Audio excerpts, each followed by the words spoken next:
Hi folks, it's me again. Thought I'd take you over this car that we're about to restore.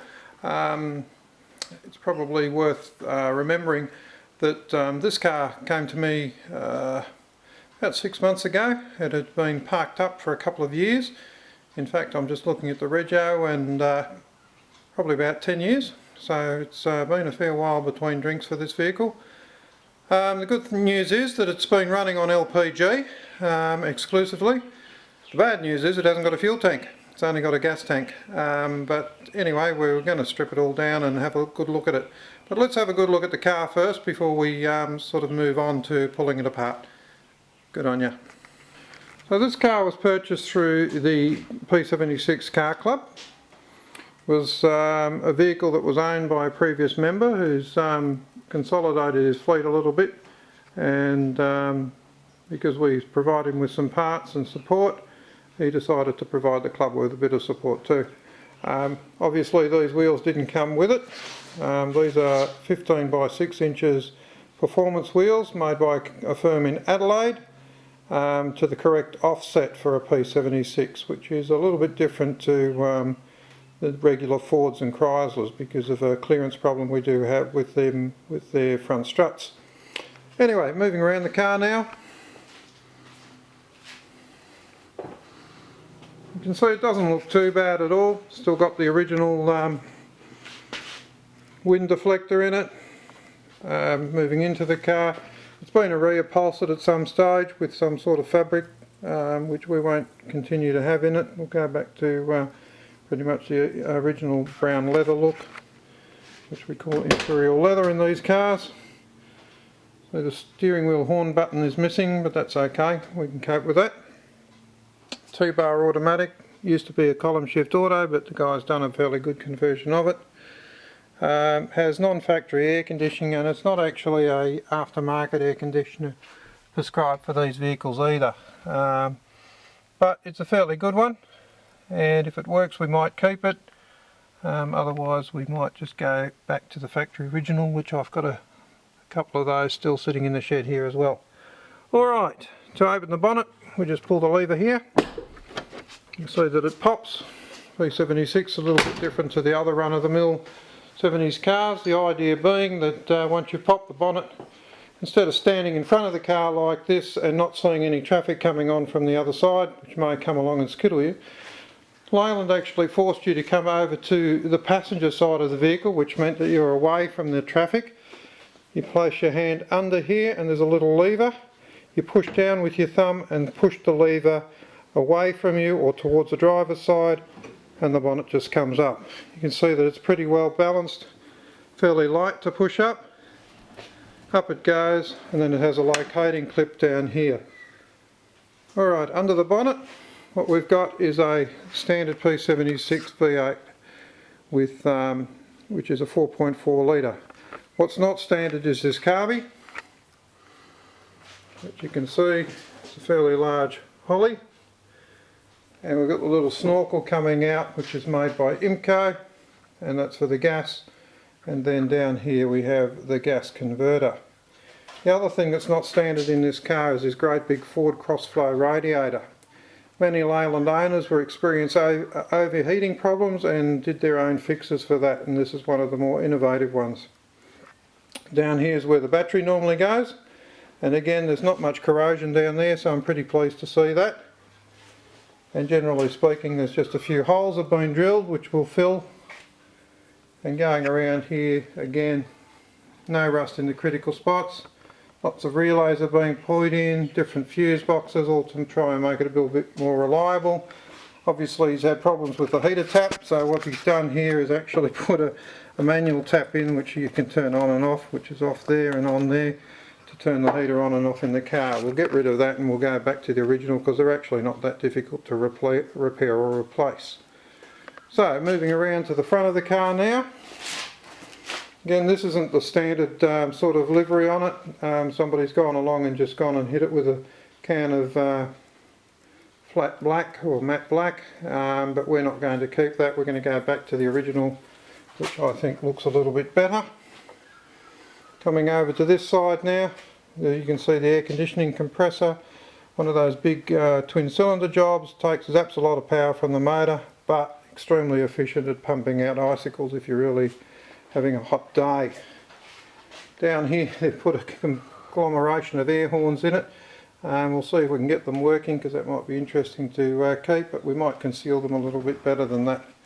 Again, you can see the other side of the radiator. The standard P76 radiator actually finishes at about here and has a bracket that goes down, so this has been added to this, and besides that it's a cross flow. The other part of it that's a bit of a worry is that they've chopped out down the bottom there in order to allow that radiator to fit in. Not happy with that, but we have got some new panel to replace that. We're going to go with a bigger radiator, but it'll look standard by the time it's finished and installed there. Okay, going back into here, a bit different and unusual. People that have got Holdens and Fords are not used to seeing this, but this area here, okay, is quite separate from the engine compartment. There's a firewall here, and when the bonnet comes down, you can see that area across the top there, and that actually fits in and covers this area here.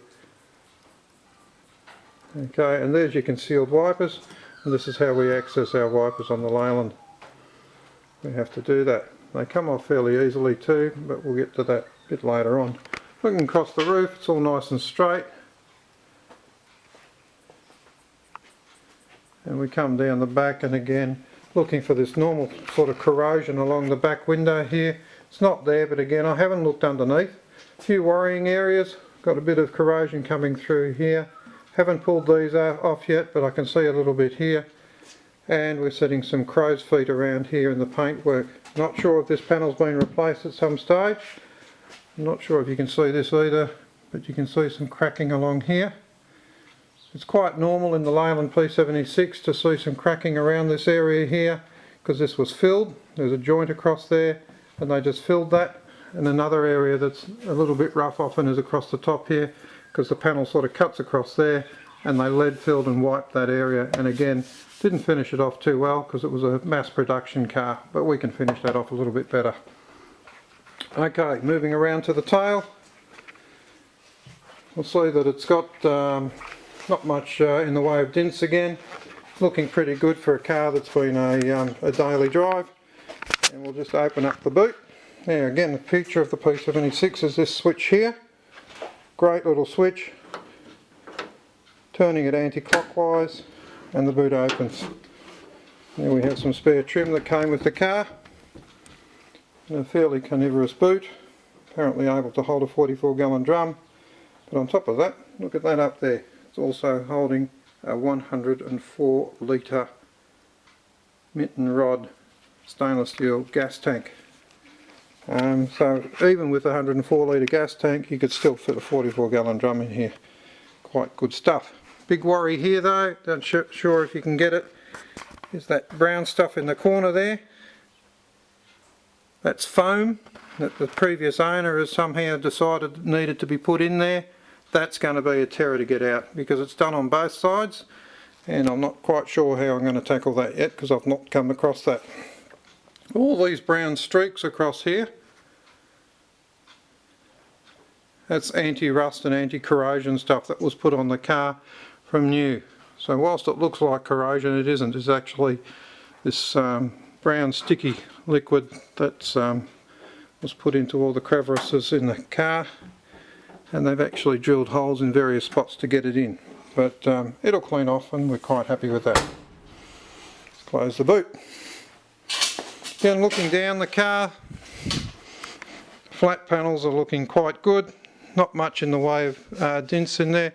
A few irregularities, so like here and that, and we'll get that all fixed up. This door will probably stay because it's not very corroded, a little bit across the top, but we can fix that. This door is definitely going because it's completely rusted out along the bottom, and we've got plenty of spares, so we're going to use that. Okay, so that's the tour of the vehicle at this stage. Have a quick look in the passenger side. Everything's looking good in there. Carpet's still actually reasonable. This is the later model sills. It has a ridge across here, and that actually stopped the water getting into the car. The original cars when they came out didn't have this, and we're getting a lot of dust and water coming in, but Leyland fixed that in as they were going along. That's what I was saying the other day, that this car's got a few engineering features that are a little bit different to the run-of-the-mill, and just improvements as they went along. Same with the door seals. They're a little bit different to the first models, but yeah, no, these will probably clean up pretty good. Something a little bit different on this car. It's what we call the Type 2 vent. Unfortunately, there's only one on this car. Somebody's got a right-hand one out there, greatly appreciated, because I'd like to match them up on both sides. Otherwise, I'll just go with the standard. Sort of jury's out as to which looks better, but just an interesting feature of this car. It's got one on the left but not on the right, which again suggests to me that the right-hand quarter may have been damaged at some stage. Anyway, so do we have enough parts to fit this? I think so. There's a spare quarter there, other side there, bumper bars, another quarter, and a few guards and things like that. And across the top here, obviously, we've got enough bits there to fix 3 or 4 cars. And here we go along here again. Unfortunately, with all these Leyland owners, we do tend to collect a few more parts than we perhaps need. So that's the story of this car. One of the accessories we will be putting on this car at some stage will be this thing over here. I'll just unbury it.